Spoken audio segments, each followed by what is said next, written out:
কোনো আত্মীয় কিংবা বন্ধু নয়, অপরিচিত এক যুবকের জন্যই আজ কাঁদছে গোটা বাংলাদেশ। চোখের পানি ফেলে খোদার কাছে ভিক্ষা চাইছে তার জীবন। বলছিলাম জুলাই আন্দোলনের ভ্যানগার্ড শরীফ ওসমান হাদির কথা।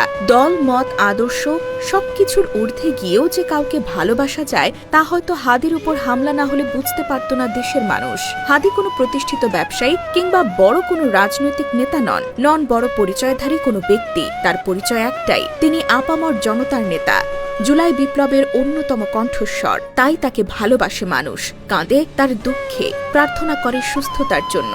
এমনকি শত্রুদের কাছেও ওসমান হাদি একজন সৎ মানুষের নাম। কথায় আছে, ভালো মানুষ বাঁচে কম। সেই কথাই যেন সত্য প্রমাণিত হলো আবার। কখনো কারো ক্ষতি না করা বেচারা ওসমান হাদি আজ আক্রান্ত সন্ত্রাসী বাহিনীর হামলায়। হাদির হয়তো একটাই দোষ, তিনি মানুষের পক্ষে কথা বলেন, সীমান্ত গণ চালানো সাম্রাজ্যবাদী রাষ্ট্র ভারতের বিরোধিতা করেন। এর ফলে হয়তো আজ ভুগতে হচ্ছে তাকে, কাতরাতে হচ্ছে গুলি খেয়ে। একসময় রাজপথে তেজি ঘোড়ার মতো ছুটে চলা মানুষটা আজ ঠিকভাবে নিতে পারছেন না নিঃশ্বাস, কথা বলতে পারছেন না সহযোদ্ধাদের সাথে।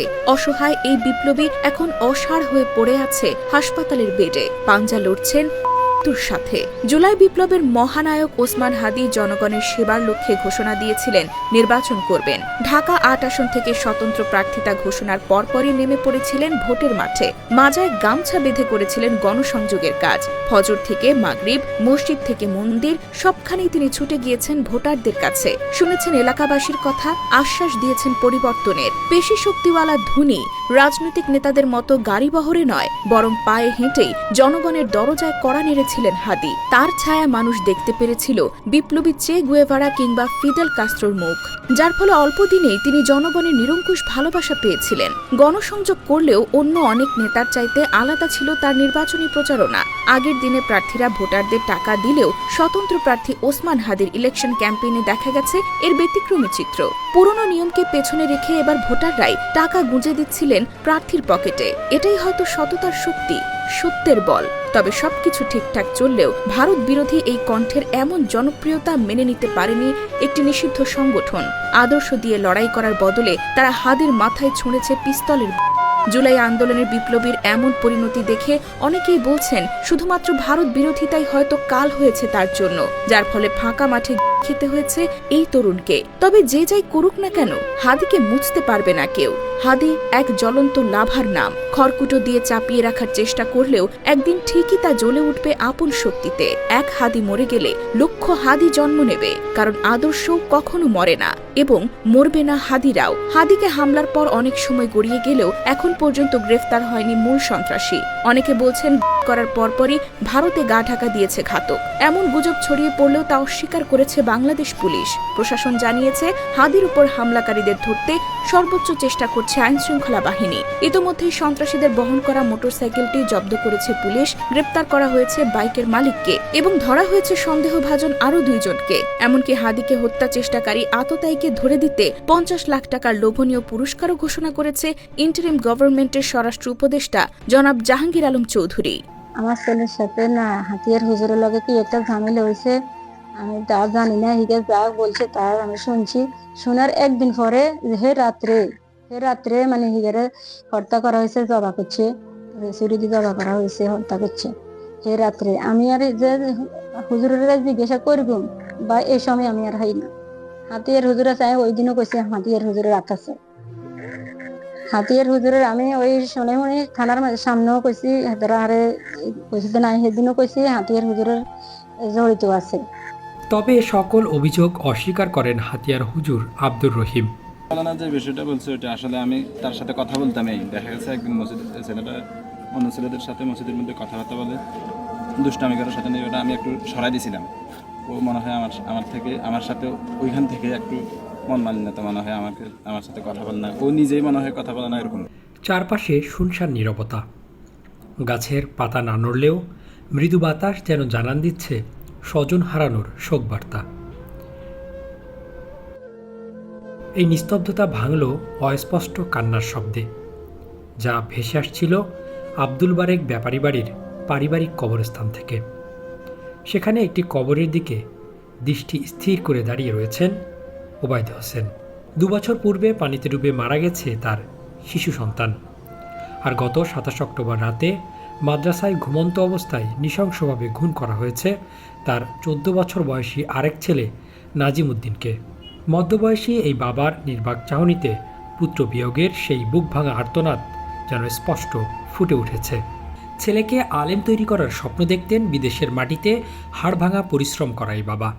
আমার স্বপ্ন ছিল আমি এই ছেলেকে আমি হাফেজ বানাবো এবং আলেম বানাবো, কিন্তু মাদ্রাসা একটা ভালো জায়গা, নিঃসন্দেহে একটা ভালো জায়গা।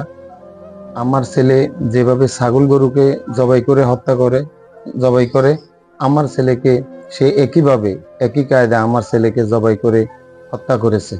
সোনাইমুড়ি পৌরসভার 6 নম্বর ওয়ার্ডের বাট্রা আল মাদ্রাসাতুল ইসলামিয়া মাকফুনুল উলুম মাদ্রাসার হিফজ বিভাগের ছাত্র ছিল নাজিম উদ্দিন। মাদ্রাসা কক্ষে ঘুমন্ত অবস্থায় ধারালো ছুরি দিয়ে জবাই করা হয় তাকে। রক্তাক্ত অবস্থায় জীবিত থাকলেও নাজিমকে বাঁচানোর কোনো রকম প্রচেষ্টা করেনি শিক্ষকেরা, এমন অভিযোগ ওবায়দ হোসেনের।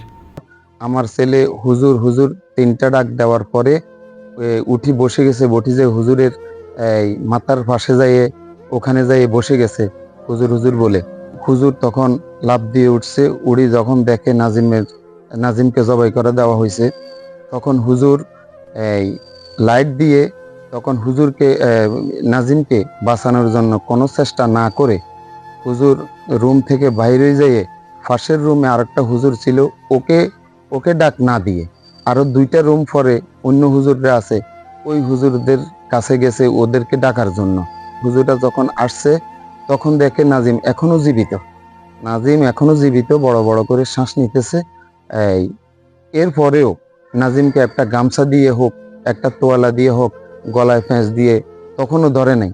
অর্থাৎ আমার ছেলেকে বাঁচানোর জন্য তাদের কোনো চেষ্টাই ছিল না। মাদ্রাসার প্রাঙ্গণের পুরোটা সিসি ক্যামেরার আওতাভুক্ত থাকলেও ঘাতক আবু সাইদ কিভাবে সেখানে ধারালো ছুরি নিয়ে প্রবেশ করলো সেই প্রশ্ন নিহতের স্বজনদের। আবু সাইদ ছেলেটা যখন ছুরি ছুরিটা কিনলো সে শনিবারে, তাহলে সে হত্যাটা করছে রোববার দিবে গত রাত্রে। তাহলে সিসি ক্যামেরা ফুটেজ বা সিসি ক্যামেরা লাইনটা কাটছে 3টা বা 4টা অথবা 5টা হতে পারে রোববারে। তাহলে সে ছুরিটা কিভাবে মাদ্রাসায় ঢুকাইলো?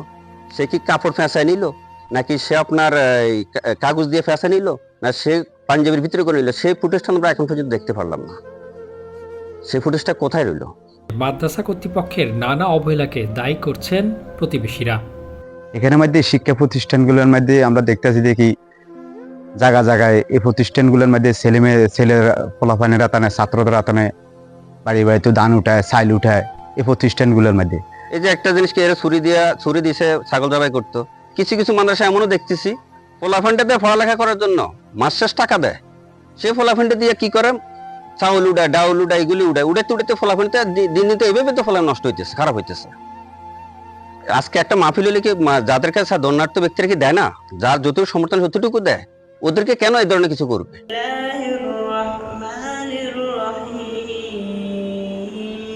তেইশপাড়া কোরআনের হাফেজ নাজিম উদ্দিনকে নিয়ে মা নাসরিন আক্তারেরও অনেক স্বপ্ন ছিল, তবে সে স্বপ্নের মৃত্যু হয়েছে। এখন নাজিমের ব্যবহৃত পোশাকের মাঝে স্মৃতি হাতড়ান অভাগামা। মাঝে মাঝে জানালা দিয়ে আনমনে চেয়ে থাকেন নীল রঙের পলিথিনে ঢাকা নতুন এই কবরের দিকে। কথা বলে জানা যায় মারা যাওয়ার একদিন আগে ছেলের সাথে মুঠোফোনে কথা হয়েছিল তার। আমার ছেলের সাথে না হাতিয়ার হুজুরের লগে কি একটা ঝামেলা হয়েছে, আমি তা জানি না। হিগে যা বলছে তার আমি শুনছি। শোনার একদিন পরে হে রাত্রে মানে হিগারে হত্যা করা হয়েছে, জবা করছে, ছুরি দিয়ে জবা করা হয়েছে, হত্যা করছে হে রাত্রে। আমি আর যে হুজুরের জিজ্ঞাসা করব বা এই সময় আমি আর হাই না। হাতিয়ার হুজুরে চাই ওই দিনও কইছে হাতিয়ার হুজুরের রাত আছে। হাতিয়ার হুজুরের আমি ওই সোনাইমুড়ি থানার সামনেও কইছি, হেতারা আরে কইছি না, সেদিনও কইছি হাতিয়ার হুজুরের জড়িত আছে। তবে সকল অভিযোগ অস্বীকার করেন হাতিয়ার হুজুর আব্দুর রহিম। যে বিষয়টা বলছে ওটা আসলে আমি তার সাথে কথা বলতাম, দেখা গেছে একদিন ছেলেটা অন্য ছেলেদের সাথে মসজিদের মধ্যে কথাবার্তা বলে দুষ্টামি করার সাথে ওটা আমি একটু সরাই দিয়েছিলাম। ও মনে হয় আমার সাথে ওইখান থেকে একটু মন মালিন্যতা মনে হয় আমার সাথে কথা বলে না, ও নিজেই মনে হয় কথা বলে না এরকম। ঘটনার রাতে নাজিমের পাশে ঘুমাচ্ছিলেন শ্রেণী শিক্ষক আবু রায়হান। নাজিমের চিৎকারে ঘুম ভাঙলেও তাকে হাসপাতালে নেয়নি কেউ। এ বিষয়ে কথা বলতে চাইলে শিক্ষার্থীদের পড়ানোর অজুহাতে প্রতিবেদককে এড়িয়ে যান আবু রায়হান। নিহতের পরিবারের অন্যান্য অভিযোগের বিষয়ে কথা বলতে মাদ্রাসায় গেলে সেখানে পাওয়া যায়নি মাদ্রাসার মোহতামিম হাফেজ মাওলানা মাসুম মুর্তজাকে। এছাড়া উপস্থিত শিক্ষকের কেউই ক্যামেরার সামনে কথা বলতে রাজি হননি। আবাসিক শিক্ষা প্রতিষ্ঠানের ভেতরে ঘুমন্ত অবস্থায় সহপাঠীকে জবাই করে হত্যার ঘটনা কিশোর অপরাধের ভয়াবহ চিত্রের উন্মোচন করেছে। অপরাধ বিশ্লেষকগণ বলছেন, এই ধরনের নৃশংস কর্মকাণ্ডের পেছনে নিয়ামক হিসেবে নানা মনস্তাত্ত্বিক ও পরিবেশগত কারণ রয়েছে। কোনো ক্রাইমই কিন্তু আসলে হুট করে হয় না, সেই ক্রাইমের পেছনের একটা খুব বড় একটা হিস্ট্রি থাকে। আপনারা এই বাচ্চাটাকে নিয়ে অ্যানালিসিস করলে দেখতে পারবেন যে সে হয়তো কোনো না কোনোভাবে ভিক্টিমাইজ হয়েছে, কখনো হয়তো বুলি হয়েছে, কখনো সেক্সুয়াল হ্যারাসমেন্টের শিকার হয়েছে, অথবা সব কিছু যদি বাদ দিই তাহলে তার ফ্যামিলি স্টাডি করে দেখেন, হতে পারে তার ফ্যামিলি অথবা যে সমাজে সে বড় হচ্ছে সেখান থেকেই সে এই এলিমেন্টটা পেয়েছে। আর বেশি দূরে যেতে হবে না, মানুষ ক্রাইমের এলিমেন্ট সমাজ থেকে পায় এবং ক্রাইমটাও সে সমাজ থেকেই শিখে। মাদ্রাসার অন্যান্য শিক্ষার্থীদের মনস্তাত্ত্বিক উন্নতির জন্য কাউন্সেলিংয়ের পরামর্শ দেন এই অধ্যাপক। এটা সে যে এনভায়রনমেন্টে থেকে কাজটা করেছে, এখানে কিন্তু আরও অনেকগুলো বাচ্চা ছিল এই পুরো ঘটনাটা তারা এক্সপিরিয়েন্স করেছে। এখানেই হচ্ছে আমাদের যারা কাউন্সেলিং করছি, সাইকিয়াট্রিস্ট যারা আছি, আমার মতে প্রত্যেকটা শিক্ষা প্রতিষ্ঠান হোক সেটা মাদ্রাসা হোক সেটা Bangla version, English version, university, আমাদের কাউন্সিলর নিয়োগ দেওয়া উচিত, সাইকিয়াট্রিস্ট নিয়োগ দেওয়া উচিত, স্কুল সোশ্যাল ওয়ার্কারদের থাকা উচিত, যে এই ধরনের ঘটনা হলে সাথে সাথে বাকি বাচ্চাদেরকে একটা কাউন্সিলিংয়ের আওতায় নিয়ে আসা, যে তারা ঘটনাটাকে কীভাবে দেখছে, তাদেরকে যত দ্রুত সম্ভব আসলে স্মৃতিকে ইরেজ করে দেওয়া তো আসলে সম্ভব না, সেই ঘটনাটা যে একটা খুব ব্যাড রিপারকাশন আনতে পারে তাদের লাইফে, তারা যদি এরকম করে, এই জিনিসটা তাদেরকে সুন্দরভাবে বুঝিয়ে দিতে হবে। নাজিমউদ্দিনকে জবাই করে হত্যা করার মাধ্যমে আবু সাইদের নৃশংস আচরণের প্রকাশ পেয়েছে, যা কোনোভাবেই স্বাভাবিক কোনো ঘটনা নয়। এমন আচরণের নেপথ্যের কারণ উদ্ঘাটন ও শিক্ষার্থীদের মানসিক স্বাস্থ্যের বিষয়টিও অবহেলা করা হলে এমন আরও নৃশংসতার সম্ভাবনা তৈরি হতে পারে বলে অভিমত সচেতন মহলের। সাজ্জাদুল ইসলাম, নোয়াখালী।